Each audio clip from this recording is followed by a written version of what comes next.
Hi viewers, welcome to our channel. ప్రస్తుతం మనతో పాటు ఇమ్మంది రామారావు గారు సీనియర్ జర్నలిస్ట్ ఉన్నారు. వారితో ఒకసారి మాట్లాడదాం. సార్ నమస్కారం. సార్ నమస్తే బాబు. సార్ కాకినాడ అండ్ పిఠాపురంలో ఎలక్షన్స్ అయిపోయాయి కదా. మన రిజల్ట్స్ కౌంటింగ్ ముందర అండ్ కౌంటింగ్ తర్వాత కూడా హింసాత్మక చర్యలు జరిగే అవకాశం ఉందని చెప్పేసి ఇంటెలిజెన్స్ వాళ్ళు ఈసీకి రిపోర్ట్ ఇవ్వడం జరిగింది. సార్ మరి నిజంగా అక్కడ హింసాత్మక చర్యలు జరుగుతాయంటారా? అసలు ఏం జరిగే అవకాశం ఉంది సార్ అక్కడ? ఎందుకంటే పవన్ కళ్యాణ్ గారు పిఠాపురంలో పోటీ చేయడం జరిగింది. అంటే ఇవి సెన్సిటివ్ ఏరియాస్ అయినా సార్ కాకినాడ అండ్ పిఠాపురం రెండు కూడా? ఇక్కడ ఏమవుతుందంటే చిన్న అనుమానం నాకు ఉందండి. పిఠాపురంలో ఓట్లు వేసే వాళ్ళందరూ కూడా స్వచ్ఛందంగా ఓట్లు వేయలేదు. ఇది నాకు తోచిన అభిప్రాయం. స్వచ్ఛందంగా పవన్ కళ్యాణ్ గెలవాలి అనుకొని దూకేసి వచ్చిన వాళ్ళందరూ బాగానే వేశారు.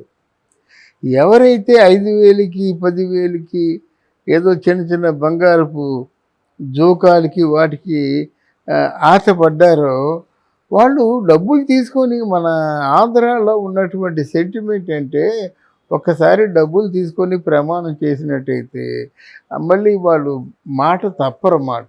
అదొకటి ఉంది. అయితే కోడై కూస్తుంది పిఠాపురం. పవన్ కళ్యాణ్ గెలిచేస్తాడు, తర్వాత ఏమో 1,80,90 ఇలా చెప్తున్నారు. మనం మొదటి నుంచి చెప్పుకుంటున్నమాట. మనం ఏమైనా చూసామా? మనం ఏమైనా మాంత్రికులమా 1,80,000 60,000 అని చెప్పడానికి?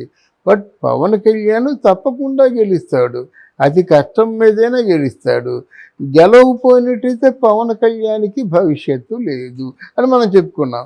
దానికి ఎక్కడెక్కడో వాళ్ళు అందరూ వచ్చి సింగపూర్, దుబాయ్, జర్మనీ, ఇట్లా అమెరికా లాంటి ప్రాంతాల నుంచి 2,000 లక్షలు 3,000 లక్షలు ఖర్చు పెట్టుకుని వచ్చి వేసారన్నమాట. అది ఎప్పుడైతే జనంలో ఇంత ఫాలోయింగ్ ఉందో అప్పుడు ఆటోమేటిక్గా ఆయనకు ఓటమి ఉండదు అనేది ఒక సైకలాజికల్ ఫీలింగ్ అన్నమాట. వీళ్ళేం చెప్తున్నారు, ఈ ముద్రగడ కానీ వంగ గీత కానీ ఏం చెప్తున్నారంటే చూడండి, రిజల్ట్ చూడండి అంటున్నారు అన్నమాట. ధైర్యంగా అంటున్నారు. ఈవెన్ జగన్మోహన్ రెడ్డి కూడా మేము తప్పకుండా గెలుస్తాం అంటున్నాడు. ఇవి అంటే ఒక రకంగా చెప్పాలంటే మైండ్ గేమ్.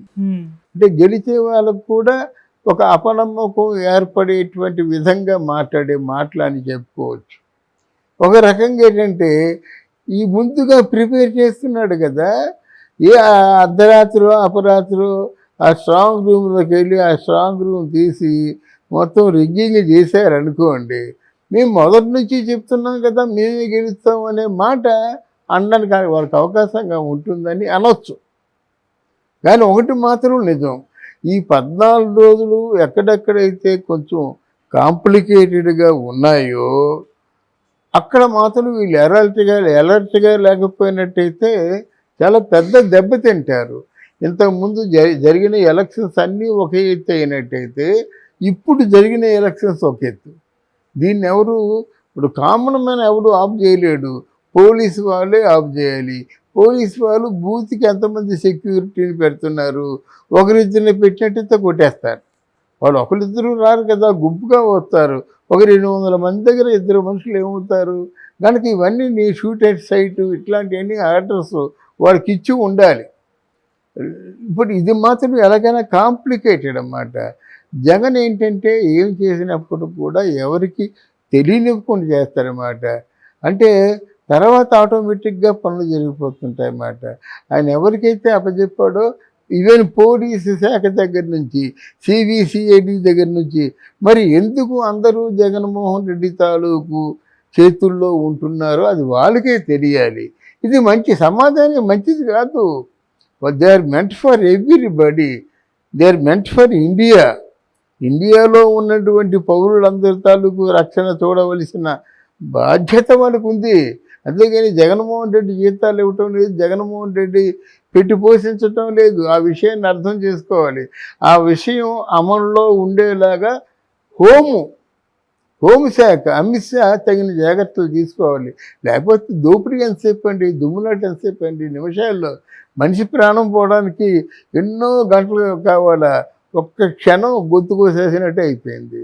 అందువల్ల దానికి ఆ దుండగుల్ని, ఆ ముస్కరుల్ని ఏం చేయాలంటే ఏమైనా ప్రాణం తీసామంటే నీ ప్రాణాలు కూడా అడ్డగోలుగా పోతారా, ఇందులో ఉపేక్షించేది లేదు అనేటువంటి భయం పెడితే బాగుంటుంది అన్నమాట. సరే, ఇక్కడ పిఠాపురంలో మాత్రం కొంచెం కాంప్లికేటెడ్గా ఉంటాయనే విషయం బయటకు వస్తుంది. ఇప్పుడు బయటకు వచ్చిందంటే వాళ్ళు ఏదో ప్లాన్ వేసే ఉంటారు. కాంప్లికేటెడ్ ఎప్పుడంటారు, వాళ్ళు ఏదో ప్లాన్ వేసి ఉంటారు అన్నమాట. అంటే పిఠాపురంలో రిగ్గింగ్కి 100% అవకాశం ఉంది కనుక పిఠాపురాన్ని కాపాడుకోవాల్సిన బాధ్యత జనసేన నాయకులది, సిపిఆర్ఎఫ్ అంటే ఫోర్స్ది. లేకపోతే కష్టం. ఇక్కడ పిఠాపురం కావచ్చు, అక్కడ కుప్పం కావచ్చు, ఈ రెండు చాలా ముఖ్యమైనటువంటి సెంటర్స్ కనుక మరి ఎంత బలగాన్ని పంపిస్తారో, ఎంత గట్టిగా కాపలా కాస్తారో, ఇవన్నీ కూడా వీటి మీద ఆధారపడి వాళ్ళ తాలూకు ఫలితాలు ఉంటాయి. సార్, ఆల్రెడీ మనం చూస్తున్నాం పల్నాడు లాంటి ప్రాంతాల్లో ఏపీలో ఎలక్షన్స్ తర్వాత ఎటువంటి దాడులు జరిగాయో చూస్తాం. అవును. అసలు ఈ దాడులు అంటే ఏ వర్గం వారు చేస్తున్నారు, ఎందుకు జరుగుతున్నాయి సార్? దీనిపై మీ ఒపీనియన్స్. అంటే ఈ దాడులు చేసే వర్గం వైసీఆర్ పార్టీ అనే తెలుస్తుంది కదా. అందుకే వైసీఆర్ పార్టీ వాళ్ళే బయటికి పారిపోయారు, కానీ తెలుగుదేశం వాళ్ళు ఎవరు పారిపోలేదు కదా. పైగా తెలుగుదేశం వారికి చాలా సివియర్ గాయాలు తగిలాయి. చావు బ్రతుకుల మధ్య ఉన్నారు, హాస్పిటల్లో ఉన్నారు. ఒకరికేమో చెవి తెగిపోయింది. అఖిల ప్రియ అవనిగడ్డలో అక్కడ అఖిల ప్రియ ఏంటంటే వాళ్ళ తాలూకు సెక్యూరిటీ వ్యక్తికి చాలా సివియర్గా చావు బ్రతుకుల మధ్య ఉన్నాడు, హాస్పిటల్లో ఉన్నాడన్నమాట. చావు బ్రతుకుల మధ్య ఉన్న వాళ్ళు అందరూ తెలుగుదేశం పార్టీ వాళ్ళే. వాళ్ళ పార్టీ వాళ్ళని కొట్టుకోరు కదా. అవును. అందువల్ల కొట్టింది ఎవరయ్యా అంటే వాళ్ళు తెలిసిపోతుంది. ఈవెన్ పవన్ కళ్యాణ్ కూడా అందరికీ నోటిఫికేషన్ ఇచ్చాడు. నోటిఫికేషన్ ఇచ్చి జాగ్రత్తగా స్ట్రాంగ్ రూములు కాపాడండి, ఇన్నాళ్ళు మన పార్టీని కాపాడుకుంటూ వచ్చారు కనుక మన స్ట్రాంగ్ రూములను కూడా కాపాడండి, ప్రమాదం పొంచి ఉందనే విధంగా ఆయన కూడా అందరికీ లెటర్స్ పంపించారన్నమాట. ఏది ఏమైనప్పుడు కూడా ఓట్లు వేయించుకోవడం పెద్ద కష్టం కాదు.